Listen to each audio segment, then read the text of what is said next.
আসসালামু আলাইকুম, স্বাগত জানাচ্ছি আমার চ্যানেল রাহান জারিফ কুকিং ওয়ার্ল্ডে।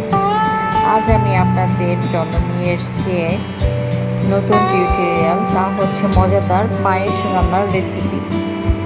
পায়েস বাঙালির এক ঐতিহ্যবাহী মিষ্টি পদ। বিশেষ দিন, অনুষ্ঠান বা আনন্দের মুহূর্তে পায়েস ছাড়া যেন কিছুই পূর্ণ হয় না। আজকের ভিডিওতে আমি দেখাচ্ছি কীভাবে খুব সহজে ঘরেই তৈরি করা যায় দুধ চালের সুস্বাদু পায়েস। ধাপে ধাপে প্রতিটি প্রক্রিয়া দেখানো হয়েছে যাতে যে কেউ সহজে রান্না করতে পারে। উপকরণ: আতপ চাল 250 গ্রাম,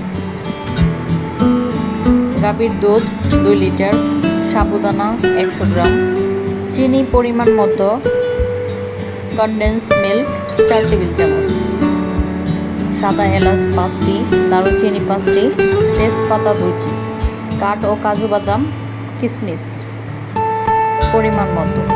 চলুন এবার মূল রেসিপিতে চলে যাই।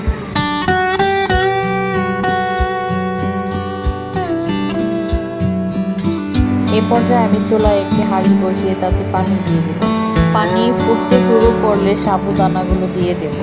5 থেকে 6 মিনিট জাল দিয়ে সাবুদানাগুলো সেদ্ধ করে নেব। একটি ছাঁকনিতে ঢেলে ঠান্ডা পানি দিয়ে ধুয়ে নেব। এখন সাবুদানাগুলো এক সাইডে রেখে দেব। এ পর্যায়ে আমি চুলায় হাঁড়ি বসিয়ে দুধগুলো দিয়ে দেব।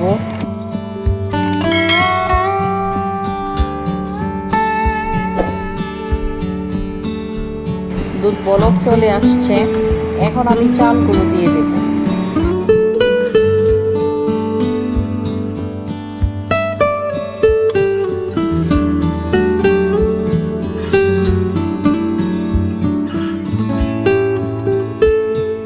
এখন অল্প একটু লবণ দিয়ে দেব। এখন সাদা এলাচ, দারুচিনি ও তেজপাতাগুলো দিয়ে দিচ্ছি।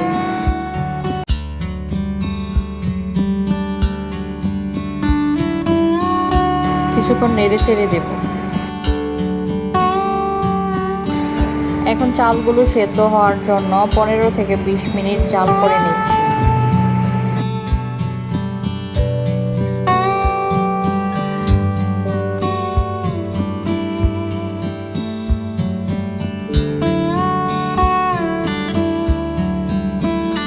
আমার চালগুলো সেদ্ধ হয়ে গেছে, এখন আমি সেদ্ধ করা সাবুদানাগুলো দিয়ে দিচ্ছি।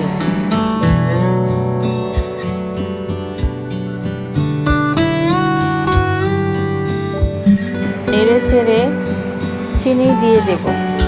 আপনি চিনির পরিমাণ বাড়িয়ে বা কমিয়ে দিতে পারবেন, আপনি আপনার স্বাদ মতো চিনি দেবেন। আমি এখানে অল্প চিনি ব্যবহার করেছি কারণ আমি আমার পায়েসের কনডেন্স মিল্ক ইউজ করব।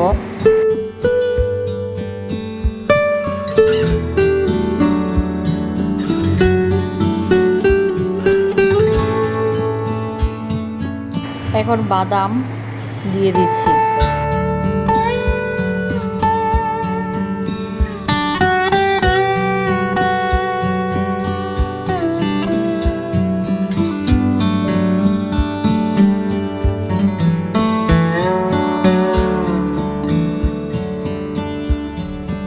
এই পর্যায়ে আমি কনডেন্স মিল্ক দিয়ে দিচ্ছি।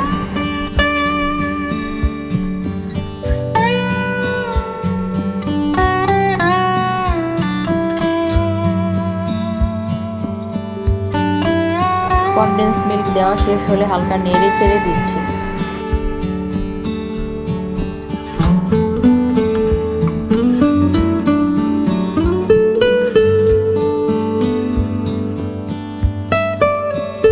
অর্ধেক কিশমিশ দিয়ে দিব। এখন 5 মিনিট জাল করে নেব। আমার পায়েস রান্না হয়ে গেছে। নামিয়ে বাদাম আর কিশমিশ দিয়ে সাজিয়ে নেব। এখন পরিবেশন করব।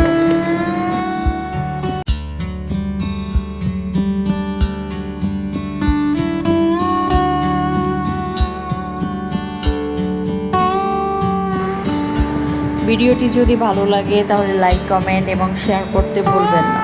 দেখা হবে পরবর্তী নতুন কোনো রেসিপিতে। সে পর্যন্ত সবাই ভালো থাকবেন, সুস্থ থাকবেন। ধন্যবাদ সবাইকে।